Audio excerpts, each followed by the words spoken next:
Las placas van perdiendo rendimiento. Lógicamente, cuanto más la tecnología más avanzada es, menos pérdida de rendimiento tienen según va pasando su vida útil, pero sí que bueno, hay que basarse en la tecnología que hay actual y no cerrarnos en debates de este tipo. Bienvenidos a Viajando Simple, el podcast donde hablo sobre vivir y viajar en furgoneta. Yo soy Íñigo, autor del libro Cómo vivir y viajar en furgoneta, y en estos episodios comparto mis aprendizajes llevando un estilo de vida algo alternativo. Bienvenidos y bienvenidas al podcast de Viajando Simple.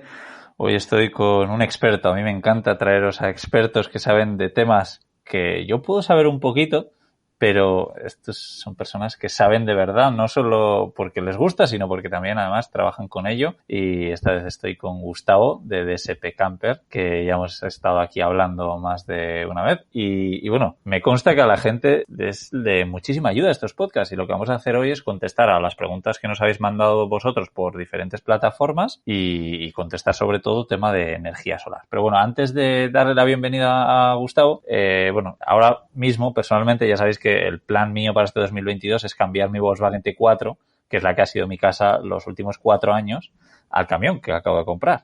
Pero para despedirme de esta Volkswagen T4 yo quiero hacer un último viaje a Canarias, que me voy enseguida, pero lo que estoy haciendo ahora es buscar ferries. Y como no, pues lo busco en ferryhopper.com, que es donde comparan el trayecto que tú quieras hacer entre 47 operadores de ferries distintos. Así que ya sabéis, en ferryhopper.com tenéis ahí un buen comparador de ferries. Y bueno, ahora sí, dicho esto, vamos a dar la bienvenida a Gustavo de DSP Solar y DSP Camper. ¿Cómo estás, Gustavo?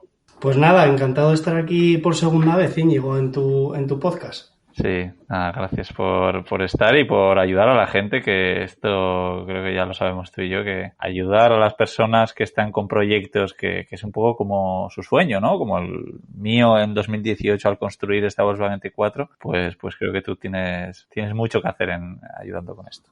Sí, pues nada, gracias a ti y nada, aquí para lo que estamos es para eso, para intentar ayudar y para que a la gente le sea más sencillo poder llevar a cabo sus proyectos y nada, en todo lo que podamos hacer, pues aquí estamos para ello. Sí, bueno, si quieres hablamos un poquito brevemente por si alguien todavía no lo sabe, porque no había escuchado el otro podcast, pero ¿qué es DSP Camper? ¿Qué es lo que hacéis? Bueno, nada, nosotros somos una empresa que somos distribuidores de material eléctrico y electrónico. Somos representantes de la marca Victron Energy, somos distribuidor oficial de la marca Victron Energy, que es una de las más reconocidas en este sector de las energías renovables y de la electrónica. Y bueno, aparte de Victron Energy también tenemos otras marcas, como puede ser el Exol y bueno, un montón de marcas más de energía solar. Y bueno, nosotros lo que hacemos es, lo primero, aparte de vender productos, pues también intentar ayudar y asesorar a la gente que, pues como hablábamos antes, que tiene sus proyectos en mente de pues hacerse una furgoneta o que tienen un taller y necesitan algún proveedor que les pueda suministrar el material y aparte pues darles un apoyo técnico. Pues nosotros un poquito es lo que hacemos, ¿no? Les damos ese apoyo técnico, les asesoramos, les ayudamos y bueno, aparte les vendemos el material y bueno, un apoyo preventa y postventa también. Sí, me consta además que lo hacéis muy bien y con mucha paciencia, porque creo que para estas cosas falta mucha paciencia. Pero bueno, venga, vamos a entrar con las primeras preguntas, que tengo aquí unas cuantas, que la verdad es que gracias a todo el mundo que nos ha mandado preguntas para Gustavo. Vamos a empezar con una pregunta que me hacía Pello en Patreon, que él decía, oye, tengo una autocaravana que la compré de segunda mano, aunque decía, bueno, que es casi nueva, pero que siempre se pregunta de cuánto será la placa que ya tiene instalada. Dice que exteriormente que no ve ningún tipo de etiqueta ni enumeración. Él dice, oye, pues entiendo que irá por debajo, pero a ver si lo puede calcular por las medidas o por algún método, no sé si le puedes echar un vistazo. Y al final decía, más entrevistas a Gustavo ya, se aprende un montón. Así que tienes un fan por aquí. Bueno, anda, muchas gracias a Pello por el cumplido y nada, te contesto un poquito la pregunta. A ver, realmente es un poco difícil de contestar esta pregunta. ¿Por qué? Tú te podrías hacer más o menos una idea de la potencia que tienes por el tamaño que tiene la placa. ¿vale? Porque la placa, pues lógicamente, cuanto más grande es, más superficie de captación tiene, más energía recoge, más potencia tendría que tener. Lo que pasa que en energía solar la tecnología avanza muy rápido y una placa solar, por ejemplo, de 1 metro cuadrado de hace 8 años, tenía más o menos la mitad de potencia que una placa actual del mismo tamaño. ¿Cómo lo podríamos saber? Es un poco complicado. También habría que saber un poquito el tiempo que tiene la placa y todo esto. Y luego, además, también hay que tener en cuenta que los módulos, que las placas solares, van perdiendo algo de eficiencia con el paso de los años. Entonces, también es un poco complicado. La manera más efectiva para poder saber realmente la potencia, para acercarse de una manera más real a la potencia de la placa, sería aprovechar un día que haga mucho sol y que tengas el sol lo más perpendicular posible a la placa, que esté recibiendo carga directa, utilizar una herramienta que se llama una pinza amperimétrica, es como una especie de polímetro. No sé si a lo mejor lo has visto alguna vez, Íñigo, que es como que tiene en la parte de arriba una especie de pinza, y con esa pinza sujetas el cable, eso te dice la cantidad de amperios que están pasando por el cable en ese momento, y haciendo la relación con el voltaje al que estás trabajando en ese momento, sería multiplicar el voltaje por la intensidad y sabríamos exactamente la potencia que nos está dando esa placa en ese momento. Entonces, bueno, ya ves que no es sencillo, pero bueno, yo creo yo qué sé, si tienes un amiguete que sea electricista, que te pueda echar un ojo y que te preste la pinza amperimétrica o que te lo pueda medir él, pues, o en un taller te lo podrían mirar, o sería la manera más efectiva de verlo. Sí, o sea que se puede, lo único igual tiene que esperar al verano a que el sol esté un poquito más perpendicular que ahora, Sí. pero bueno. A ver, otra opción es que desatornille los tornillos de la placa, que la levante y que mire la pegatina. Ya, igual, pero bueno, que la pegatina no tiene por qué estar bien, porque si lleva muchos años ahí pegada a la placa. Sí, no, decía que era bastante nueva, así que... Pues si es bastante nueva, normalmente seguramente lleve la pegatina debajo y te diga exactamente todos los valores ahí. Vale, venga, vamos a por más, que tengo aquí unas cuantas. Sí. Alguien por Instagram me decía, tengo una batería de 100 amperios hora de gel, sí, y quiero añadir una segunda. ¿Puedo? ¿Debería de poner 2 nuevas? O sea, la idea es eso, oye, tengo una usada, quiero añadir otra, ¿tengo que poner las 2 nuevas o puedo añadir una nueva a la usada que ya tengo? A ver, eso depende del tiempo y de la vida que haya llevado esa batería. Porque si una batería está muy vieja y por lo tanto seguramente esté muy desgastada, no es conveniente poner una batería nueva junto a ella.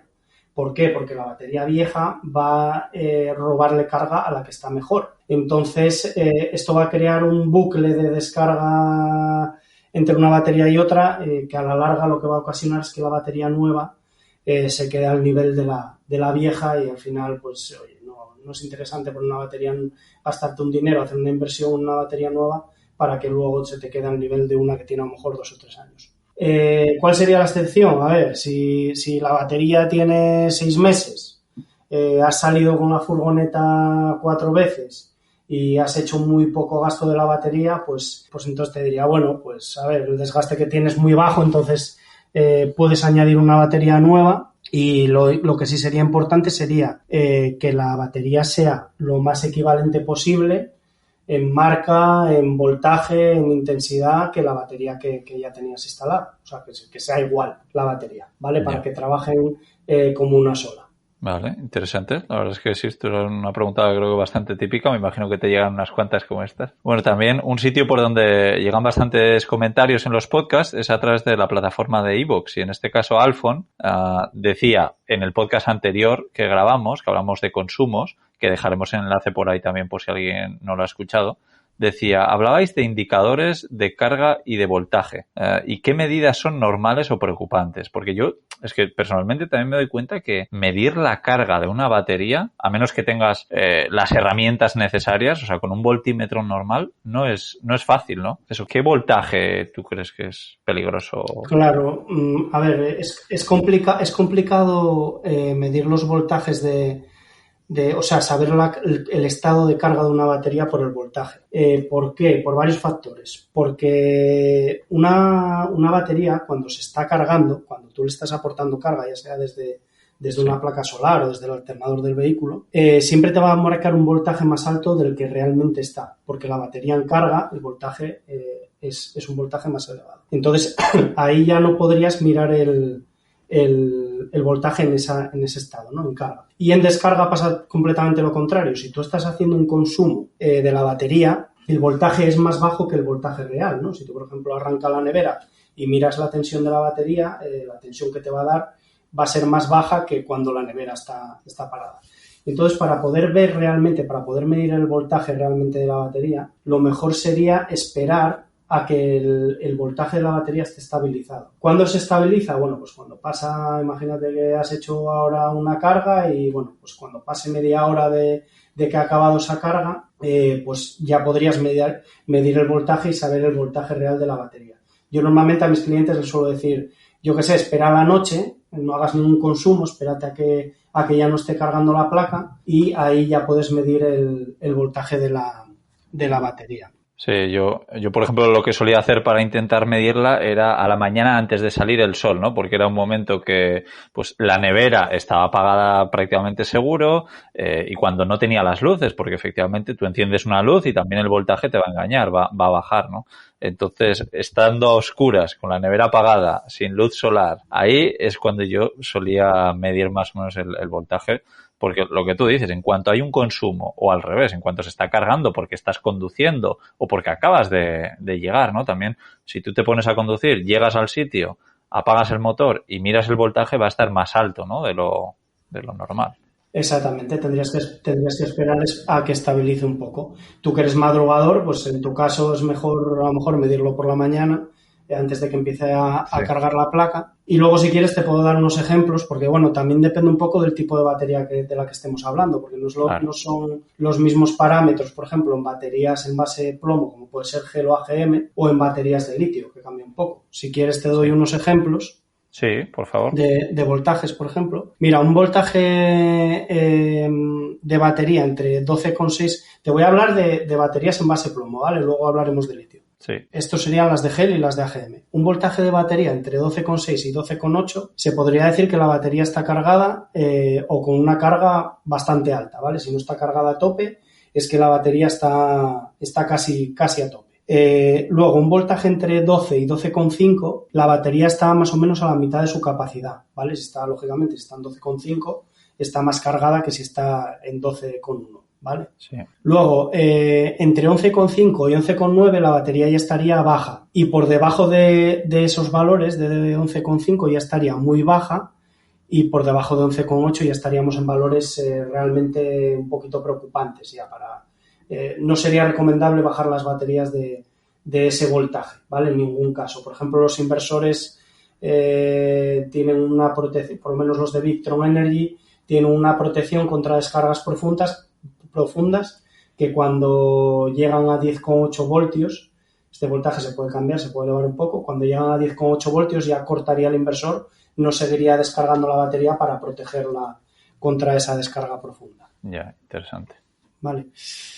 Por ejemplo, en baterías de litio, el voltaje es más lineal, no puedes basarte, es mucho más complicado saber el estado de carga de la batería por el voltaje porque normalmente es un voltaje lineal de 12,8. Más o menos, puede variar un poco, como te digo, dependiendo de si estás descargando o cargando la batería, hasta que llegan al 20% de su capacidad y de repente el voltaje cae de golpe, ¿sabes? O sea, no podrías ver esta caída de voltaje tan progresiva como una batería de plomo, sino que es más de golpe, ¿no? Vas descargando, se mantiene el voltaje y de repente, ¡boom!, cae de golpe y ya es que la batería la tienes por debajo del 20% de su capacidad y ya te estás quedando sin energía. Sí, pues esto me parece súper interesante porque creo que es algo que mucha gente nos preguntamos y que no tenemos tantos datos como los que nos acabas de dar. Oye, aprovecho para decirte, esto no sé si lo habéis hecho, pero si no lo habéis hecho creo que sería buena idea que lo pongáis en vuestra cuenta de Instagram o en el canal de YouTube que vais a hacer, porque esto de verdad que creo que nos va a ayudar a muchos a compartir esto para que la gente se entere de verdad cómo funciona el porcentaje de batería. Sí, si quieres, mira, por ejemplo, hay una herramienta, realmente el dato más preciso que puedes conseguir sería utilizando una herramienta que es un shunt, que lo que hace es contabilizar toda la energía que aportas a la batería y toda la energía que sacas de la batería. Con esos datos hace un diferencial y te dice exactamente el porcentaje de carga de la batería. Con esto te evitas de muchos comederos de cabeza y de complicaciones, porque realmente no ves el estado de carga de la batería por voltaje, ves el estado de carga de la batería real, ¿vale? Y esto es con un 99% de precisión, o sea que es la manera más efectiva de saber este dato. Sí, no, efectivamente quería decirlo, y además es un buen momento para explicarlo porque yo tengo un Smart Shunt de estos de Victron para medir el estado de la batería que tengo, y la verdad es que es una gozada cómo funciona, y llevaba tiempo que quería enseñarlo. Lo que pasa es que como está en el móvil, yo quería grabarlo, entonces se me hace un poco complicado, pero ahora que acabo de cambiar de móvil y todavía tengo el viejo móvil y está enganchado al Smart Shunt que va por la aplicación de Victron por Bluetooth, lo que haré es grabarlo y enseñarlo para que la gente lo vea, porque es algo que es una gozada. No tiene nada que ver esto a cómo había estado midiendo el voltaje hasta ahora, lo que te explicaba. Pues a las mañanas, antes de que saliese el sol, rápido, antes de que salga el sol, vamos a ver cómo está de voltaje la batería. Sí. Esto es una gozada, sí. La verdad que funciona muy bien. Sí. Buenísimo. Pues venga, vamos a por más. ¿Alguna otra consulta que nos ha llegado a través de iVoox también? Preguntaban sobre el voltaje de 12 o 24 voltios. Bueno, decía, ¿es mejor o las placas funcionan mejor a 12 voltios que a 24? Ya que voy a hacerme mi tercera furgo y estoy barajando en poner en la zona de la vivienda 24 voltios en vez de 12. A ver, esta es una pregunta con trampa, porque realmente no es una sola pregunta, es un poquito dos preguntas, ¿vale? Porque la primera sería sobre el voltaje de las placas y la segunda sobre el voltaje de la vivienda, ¿vale? Porque hay que diferenciarlo bien porque son dos cosas un poquito diferentes. Entonces vamos a ir por partes. Voy a ir con la primera, ¿vale? Actualmente, con los reguladores MPPT que tenemos en el mercado, tú puedes poner una placa de 24 voltios o más voltaje aún a un sistema que trabaje con una batería de 12, ¿vale? Normalmente las placas de una potencia elevada, por encima de 175 vatios, por ejemplo en nuestro caso, ya trabajan a unos voltajes por encima de 24 voltios. Entonces, si quieres poner una placa, por ejemplo, de 365 vatios o de 300 o de 250 para cargar una batería en 12, podrías perfectamente hacerlo, pero necesitas un regulador con MPPT, ¿vale? Necesitas un regulador que tenga MPPT, porque MPPT lo que hace es transformar ese voltaje que tenemos en la placa en 48 voltios, el voltaje que sea, ¿no? Porque, como te digo, suelen ser voltajes más altos incluso que 24 voltios, a los 12 voltios en los que trabaja la batería. Entonces, esa sería la primera parte de la pregunta. Vale. Y luego la segunda parte de la pregunta, que preguntaba que si podía hacer la instalación de la vivienda en 24 voltios. Se puede hacer. Mira, precisamente yo en el blog que tengo de campervansolar.com escribí el otro día una entrada hablando de este tema. O sea, que si alguien le quiere echar un vistazo lo puede mirar ahí. Sí, lo pondremos por ahí también para que la gente lo vea. Vale. Si lo que quiere hacer es una furgo, que normalmente las furgonetas no es un camión ni algo así que trabaje en 24 voltios, el alternador, ¿vale? Que el alternador es el punto de carga principal para las baterías. Si el alternador trabaja en 12 voltios, yo le recomendaría hacer la instalación de la vivienda en 12 voltios. ¿Por qué? Porque si quieres poner las baterías en 24, desde el alternador ya tienes que elevar la tensión de los 12 voltios que te da el alternador a los 24 voltios que tú quieres almacenar en tus baterías de la vivienda. ¿Esto qué ocasiona? Ocasiona pérdidas de energía por tener que elevar este voltaje. Y bueno, realmente la única ventaja que tendrías en este caso en hacer la instalación en 24 sería por a lo mejor reducir un poco las secciones de cable, pero que en una furgoneta, como va todo bastante cerca, tampoco es una inversión muy grande en cable que tendrás que hacer, ¿no? Le pones un cable de una sección adecuada y ya está. Entonces, puedes poner una placa de 24 voltios en tu sistema aunque no tengas el sistema 24 voltios, sí, puedes poner la placa que tú quieras de alta potencia y que trabaje a un voltaje elevado y la podrías poner en un sistema de 12 voltios si esa era tu preocupación inicial, el de poder poner una placa de alta potencia en un sistema en 12 voltios, ¿vale? Yo sí, realmente, si me dejas recomendarte, te recomendaría placa de alta potencia y de alto voltaje, regulador MPPT y la instalación de la vivienda en 12. Ya. Joder, pues genial, la verdad es que todo esto no tenía ni idea, así que a mí también me ha ayudado mucho, así que guay, gracias. Pues nada, vamos a seguir ayudando a la gente, que tienes aquí además a Iñaki desde Iruña, que también en iVoox preguntaba, alguna pregunta que seguro que te han hecho alguna que otra vez. Dicen, diferencias entre placas policristalinas y monocristalinas. Bueno, sí, esta es una pregunta súper típica, ¿eh? Todo el mundo, nada, yo quiero la mono, yo quiero la poli, porque yo vivo en Sevilla y mejor la poli, y yo vivo en no sé dónde y mejor la mono. A ver, la diferencia de rendimiento a estos niveles entre placas mono y poli, yo siempre lo explico así, es mínima. A lo mejor tienes un 1% de diferencia de rendimiento entre una placa mono y entre una poli. Sí que hay diferencias. Básicamente la diferencia que hay es la construcción de la célula, ¿no? Las placas policristalinas pues tienen una construcción, no me voy a meter en cosas muy técnicas para no alargarlos mucho, pero tienen una construcción diferente. Entonces sí que las placas policristalinas tienen un poquito de mejor rendimiento en zonas de más calor, de más temperatura, y las placas monocristalinas tienen un poquito mejor rendimiento en zonas que pues, a lo mejor son más nubladas o que tienen un clima un poco más no tan claro, ¿no? Como puede ser a lo mejor el sur de España. Entonces, ¿pero qué pasa? Actualmente ya este debate ya se diluye y se queda un poco obsoleto, porque actualmente ya están entrando unas tecnologías más nuevas en el mercado, como pueden ser las tecnologías PERC o monoPERC, o las tecnologías half cell, que son media célula, en las que el rendimiento ya es superior a tanto a monocristalina como a poli. Entonces, como te digo, ya el debate ya se está quedando un poquito obsoleto. Qué bueno. Sí, nada, esto sí es bastante típico y nada, me gusta que lo que dices, ¿no? Que ahora con estas nuevas tecnologías que ya nos vayamos a olvidar de esto y es una pasada eso, ¿no? Cómo va avanzando todo esto y me ha hecho mucha gracia lo que decías al principio, que una placa con unos años, que aunque sea del mismo voltaje, aunque sea de la misma, de los mismos vatios, digamos, que va a funcionar mucho peor, ¿no? Y que así que... Sí, las placas van perdiendo rendimiento. Lógicamente, cuanto más la tecnología más avanzada es, menos pérdida de rendimiento tienen según va pasando su vida útil. Sí.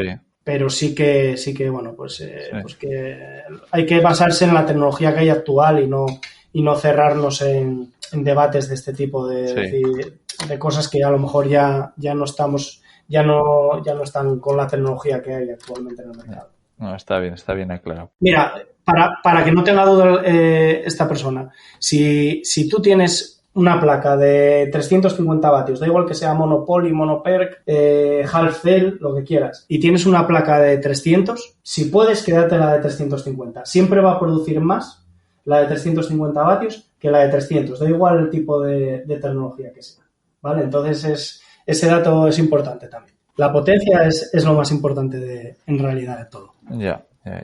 Buenísimo. Y luego otra cosa también de las placas solares, que también es una eterna pregunta, es si placas rígidas o placas flexibles. Vale, esto, a ver, yo siempre soy más favorable a poner placa rígida. ¿Por qué? Porque la placa rígida sí que tiene mejor rendimiento. Al final las placas rígidas están construidas en su mejor soporte, como si dijéramos, si es rígida, ¿no? Porque vienen con sus marcos de aluminio, metidas en un cristal específico para que no tenga pérdidas de rendimiento, y aparte también disipa mejor el calor, porque al estar construidas sobre este tipo de soporte siempre va un poco más elevadas que una placa flexible y el rendimiento siempre va a ser un poco mejor que una placa flexible. Pero, por ejemplo, a ver, no quiero denostar a las placas flexibles porque hay muchas aplicaciones en las que la placa flexible es mucho mejor porque yo qué sé, si tienes un techo elevable y y te prima mucho el tema del peso y también, pues yo que sé, la discreción, ¿no? Que no se vea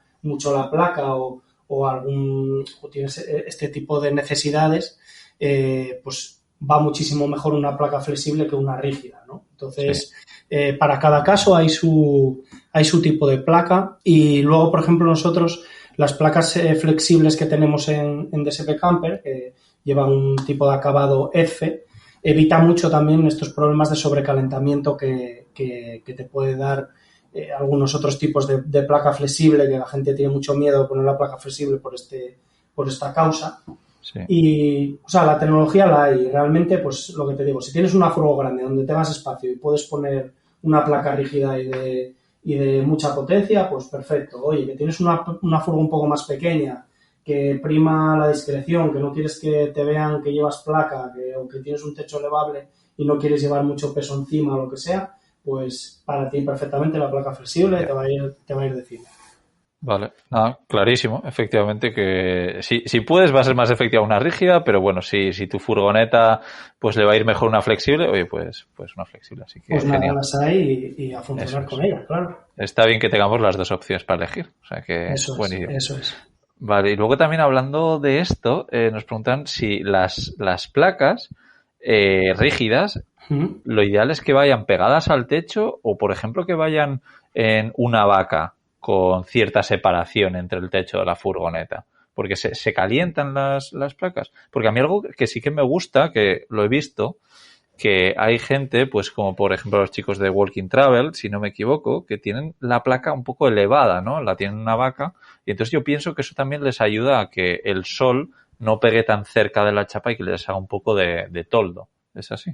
Sí, a ver, hay diferentes tipos de soportes para las placas y, hombre, lo mejor siempre es colocarla un poco separada del techo del vehículo. Sí. Por ejemplo, la placa flexible, si tú lo que quieres es tener el máximo rendimiento, o sea, la máxima discreción posible y que no se vea, pues lógicamente si la pegas al techo no se va a ver menos y tal.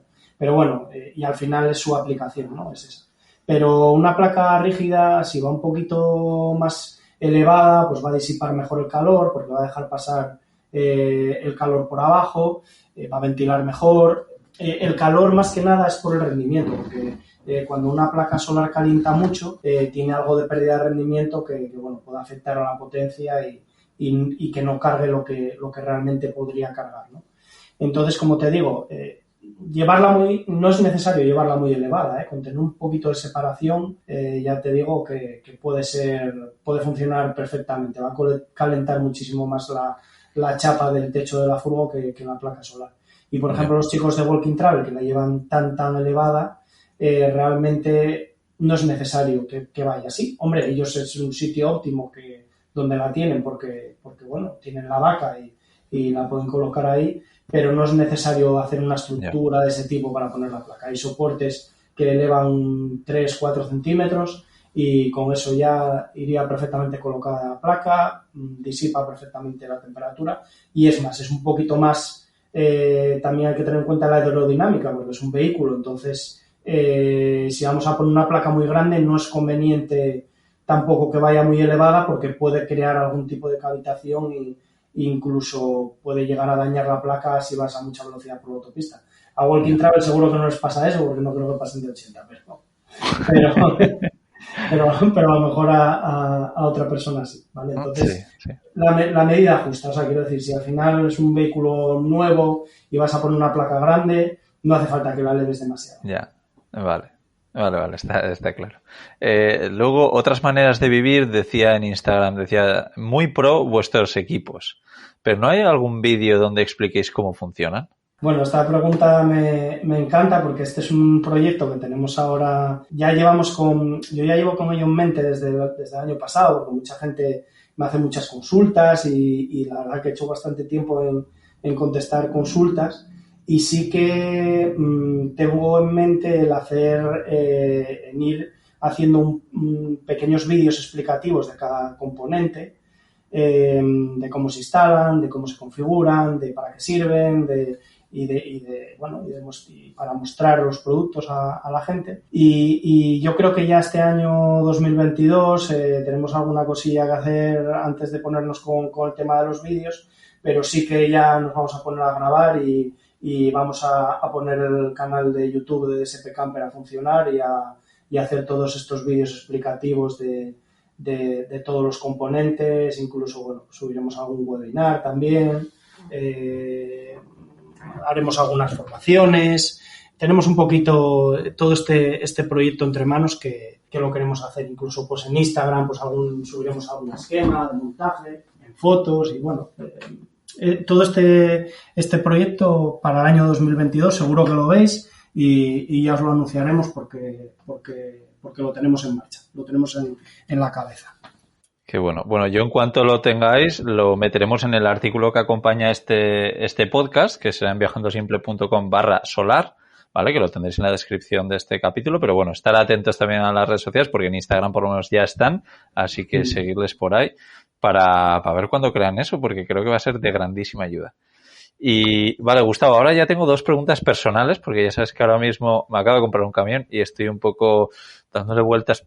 Bueno, voy paso a paso, pero ya estoy pensando en la electricidad y tengo alguna preguntita por aquí para hacerte. Yo esto lo he visto, pero no es muy común y a mí me gustaría poner alguna placa extra, ¿vale? O sea, aparte de las del techo, una extra para ponerla, por ejemplo, ahora, en enero, que el sol pues no está perpendicular, como decíamos, sino que sale muy, muy de lado, ¿no? Entonces, para poder poner una placa en el suelo, pero muy perpendicular al sol, como apoyo extra, pues imagínate que me voy a quedar quiero estar una semana o 2 parado en un sitio y como el sol no le está pegando bien a la placa, pues podría poner esa placa extra. ¿Y tú crees que es una buena idea?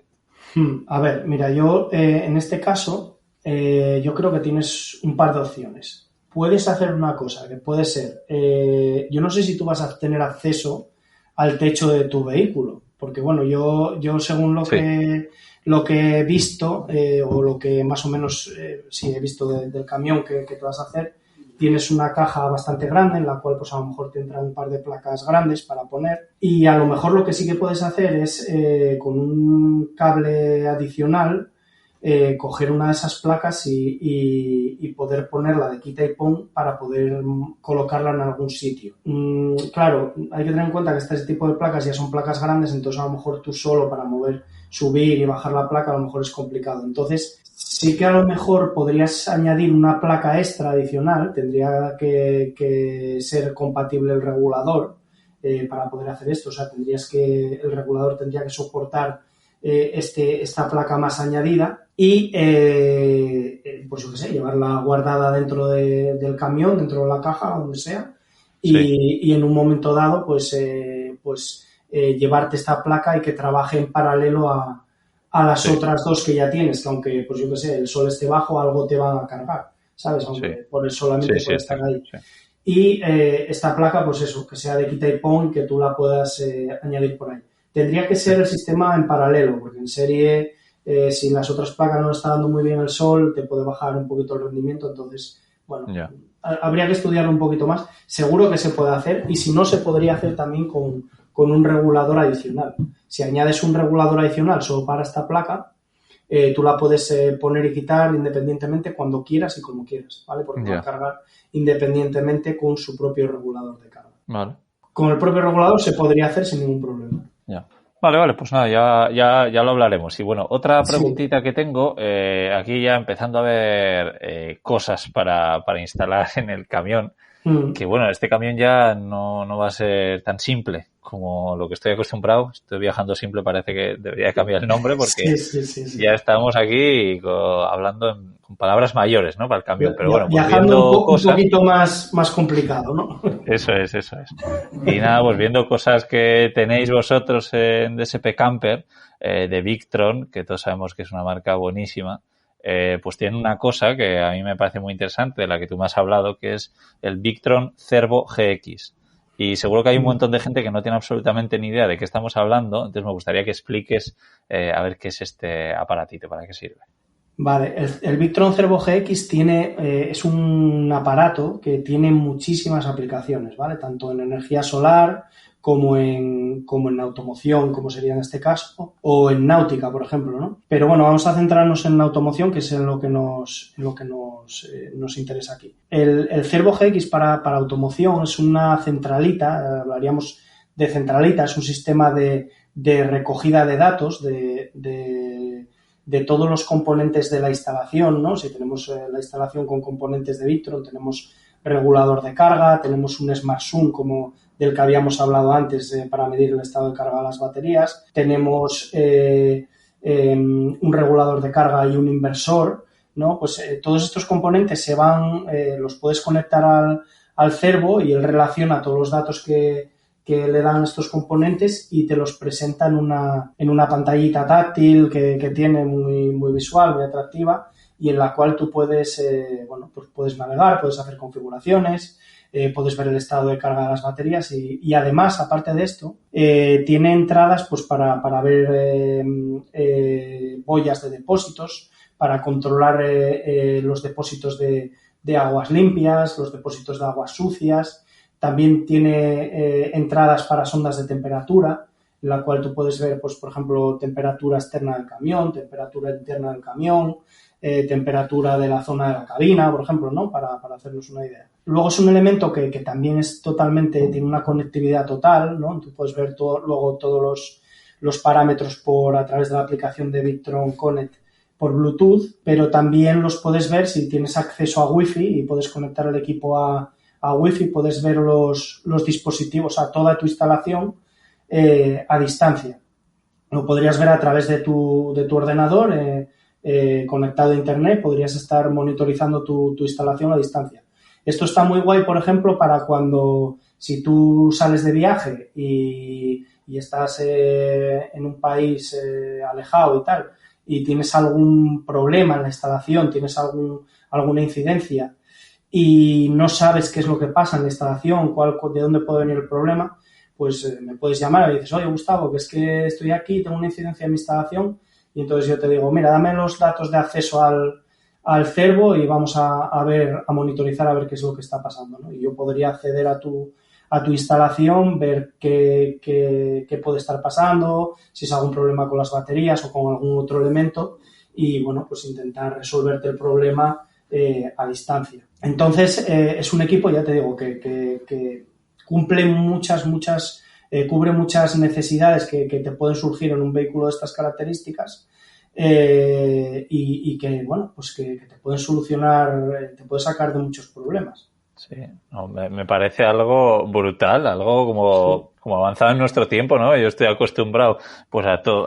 Claro, esto es una centralita, pero como vitaminada, ¿no? O sea, claro, Sí. habrá gente que está acostumbrada a ver, pues yo qué sé, cuánta energía tiene, cuánta agua tiene y todo con unos relojes analógicos y claro, esto es como decir, ¡guau! De repente de tener un teléfono fijo de casa a tener un smartphone de hoy en día. Claro. Además es que le puedes añadir módulos adicionales. Por ejemplo, si te compras un GPS USB, se lo puedes conectar y teniendo internet puedes ver exactamente dónde está tu instalación en cualquier momento. Y eso para un vehículo es una pasada, porque al final puedes acceder ahí desde cualquier punto, ¿sabes? Sí. Y bueno, es la leche. Sí, y ya te digo que yo lo tengo estudiado como al 50% de las capacidades del equipo, porque luego tiene unas entradas digitales y tiene unas salidas de relé que puedes hacer un montón de historias. Esto ya entramos en temas de domótica y tal, que yo pues todavía no he accedido a ellos. ¿Vale? De momento lo que sí sé, por ejemplo, pues encender y apagar una bomba de agua, ¿no? Que por ejemplo para un vehículo eso está bien, pues tener la capacidad de poder encenderlo y apagarla desde ahí, desde la pantalla táctil o de forma remota. Puedes controlar el inversor, encenderlo y apagarlo. Tiene un montón de utilidades. Qué bueno. Además, estas cosas, no sé si la gente que nos escucha es como yo, pero a mí me pasa, ¿no? Que hay muchas de estas cosas que aunque yo no lo vaya a instalar porque pienso que no lo necesito o que es demasiado y tal, pero me causa mucha curiosidad y me encanta verlo. Y estoy seguro, además, que no solo esto, seguro que hay 20.000 accesorios más que no conocemos y que ahora están saliendo, ¿no? No sé si hay algún otro que te gustaría comentarnos, algún otro cacharrito parecido. A ver, realmente para mí el Cervo GX, como te digo, con el potencial que tiene ahora mismo de conectividad y todo, es la joya de la corona. Bueno, en Victron están constantemente innovando y sacando componentes nuevos y bueno, realmente, o sea, para mí es el top el Cervo ahora mismo es el top de todos los componentes, ya te digo, para poder visualizar toda la instalación, monitorizar y controlar, es lo mejor. Porque además, eso sí, al ser Victron Energy, la compatibilidad que tiene es con sus propios dispositivos Victron Energy, aparte de que tiene la compatibilidad, por ejemplo, con las boyas de depósitos y tal, son boyas que son estándar, pero el resto de componentes sí que los tienes que poner de la marca porque si no, no... Ya, no te va a funcionar o no le vas a sacar tampoco todo el potencial. Exactamente, no le vas a sacar todo el potencial. Ya, súper interesante. Muchas ganas porque yo busqué información un poco de este aparato en YouTube y ya te decía que no había visto mucho, ¿no?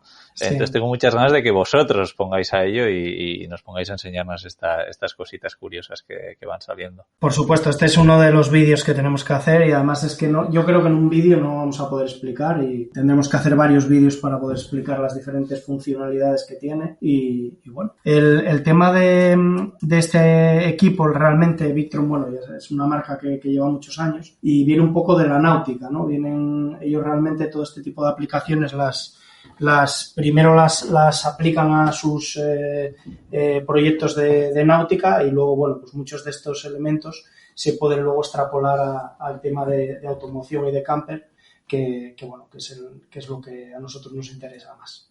No, está guay. Pues, bueno, Gustavo, dinos también dónde la gente puede tener un poquito más de información. Ya has comentado el blog que tienes, yo ya lo he cotillado, tienes algunas cosas súper chulas, como por ejemplo lo que hablabas de construir cosas a 24 voltios, además con gráficos y todo muy visual, así que recomendar a todo el mundo que eche un vistazo a campervansolar.com, que lo dejaremos también con las notas del programa. Pero, ¿dónde más os podemos seguir y dónde pueden contactarte si se deciden hacer una instalación solar con vosotros? Mira, nosotros tenemos una página web que es distribucionessolares.es, que ahí tienen todo nuestro contacto, tienen todos la mayor parte de los componentes, los pueden ver ahí. Lo que pasa es que es una página que ahora a principio de año le estamos dando una vuelta de tuerca, entonces estamos haciendo está como en construcción. Ahora mismo si entras te saldría como en construcción, pero bueno, como el podcast va a quedar para la posteridad, distribucionessolares.es, ¿vale? Ese es el punto más importante para encontrarnos. Luego también en redes sociales nos podéis encontrar en DSP Solar en Facebook y en Instagram en DSP Solar o en DSP Camper, ¿vale? Tenemos los dos dominios de Instagram. Y luego pues tenemos también LinkedIn y DSP Solar.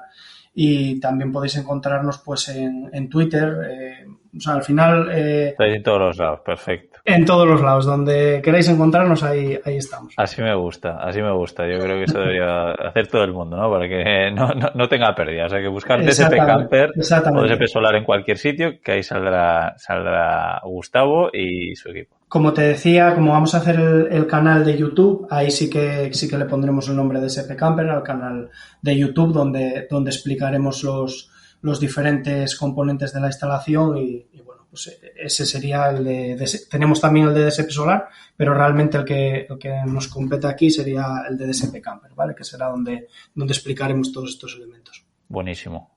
Pues nada más, Gustavo, por mi parte, muchísimas gracias. Gracias de parte de todos, que estoy seguro de que la gente que ha escuchado hasta aquí le ha sido de grandísima ayuda. Y nada, espero verte de nuevo en este podcast o que coincidamos. Creo que coincidiremos pronto por fin en persona, ¿no? En el Primavera Van, donde estaremos los dos, en Castelló de Ampurias, si no me equivoco, 27, 28 y 29 de mayo. Así que por ahí estaremos. Bueno, pues nos vemos por allí, Íñigo. Muchas gracias también a todos por invitarme aquí al podcast y por tener interés sobre nuestros productos y sobre lo que hacemos. Y nada, espero que volver a vernos tanto en persona como en vernos por primera vez en persona y que nos volvamos a ver otra vez en tu podcast. Sí, estoy seguro que sí. Un abrazo fuerte, Gustavo. Muchas gracias. Venga, gracias. Hasta luego. Chao.